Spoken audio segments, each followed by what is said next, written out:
வணக்கம் நண்பர்களே. Welcome to movie critic channel. Real hero Sonu Sood இப்ப திரையில ரியல் ஹீரோவா இறங்கியிருக்கிறாரு.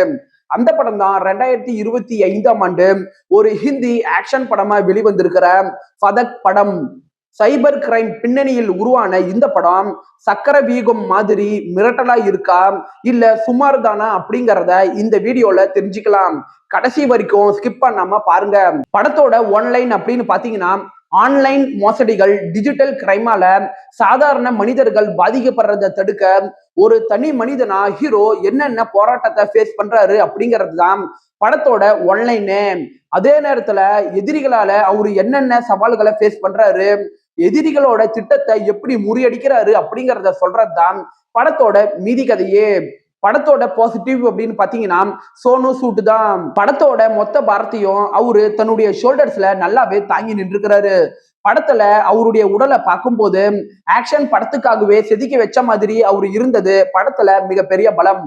படத்துல ஜாக்லின் தனக்கு ஒதுக்கின வேலையை கச்சிதமாவே செஞ்சு முடிச்சிருக்கிறாங்க. ஜாக்லின் மற்றும் ஹீரோ இவங்க ரெண்டு பேத்துக்கும் இடையே இருக்கிற கெமிஸ்ட்ரி இந்த படத்துல நல்லாவே ஒர்க் அவுட் ஆகியிருக்குது. படத்துல மிகப்பெரிய பலம் அப்படின்னு பாத்தீங்கன்னா ஆக்ஷன் சண்டை காட்சிகள் தான்.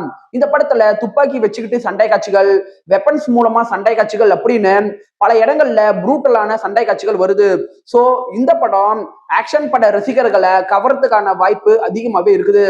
இந்த படத்தோட சினிமோட்டோகிராபிக் மற்றும் எடிட்டிங்க பார்க்கும்போது ஹாலிவுட் பட அளவுக்கு இருக்கு அப்படின்னு நமக்கே ஒரு ஆச்சரியத்தை தர அளவுக்கு சினிமோட்டோகிராபிக் மற்றும் எடிட்டிங் நல்லாவே இருக்குது. படத்துல ஹேக்கிங் மற்றும் டிஜிட்டல் திருட்டு பத்திய காட்சிகள் தத்ரூபமா இருக்குது. அது மட்டும் இல்லாம ஆடியன்ஸுக்கு நல்ல ஒரு விழிப்புணர்வை இந்த படம் ஏற்படுத்துது. படத்தோட குறைகள் அப்படின்னு பாத்தீங்கன்னா, திரைக்கதையை பொறுத்த வரைக்கும் அடுத்து இப்படிதான் நடக்க போகுது அப்படின்னு நம்மளால முன்கூட்டியே யூகிக்க கூடிய விதத்துல தான் திரைக்கதை மூவ் ஆகுது. இந்த படம் ஒரு ஆக்ஷன் படம். சோ ஹீரோவுக்கு தான் முக்கியத்துவம் கொடுத்துருக்குறாங்க. அதனால சில இடங்கள்ல லாஜிக் இல்லாத காட்சிகளை உங்களால ஃபீல் பண்ண முடியும். அது மட்டும் இல்லாம இந்த படத்துல ஹீரோவுக்கு எந்த அளவுக்கு முக்கியத்துவம் கொடுத்தாங்களோ அதே அளவுக்கான முக்கியத்துவத்தை இவங்க வில்லன் கதாபாத்திரத்துக்கும் கொடுக்க மிஸ் பண்ணிட்டாங்க. படத்தோட முதல் பாதியில இருந்த வேகம் செகண்ட் ஹாஃப்குள்ள நீங்க வந்ததுக்கு அப்புறம் குறைய தொடங்கிடுச்சு. படத்துல வர எமோஷன் காட்சிகளோட டெப்தை இன்னுமே இவங்க கொஞ்சம் அதிகப்படுத்தியிருக்கலாம். ஓவராலா இந்த படம் ஒரு ஆவரேஜான படம் தான்.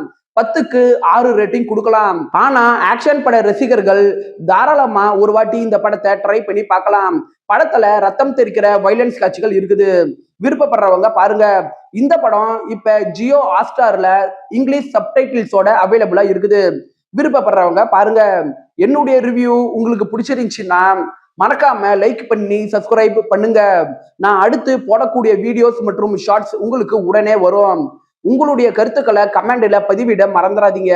நாம வேற ஒரு வீடியோல சந்திக்கலாம். அது வரைக்கும் நன்றி, வணக்கம்.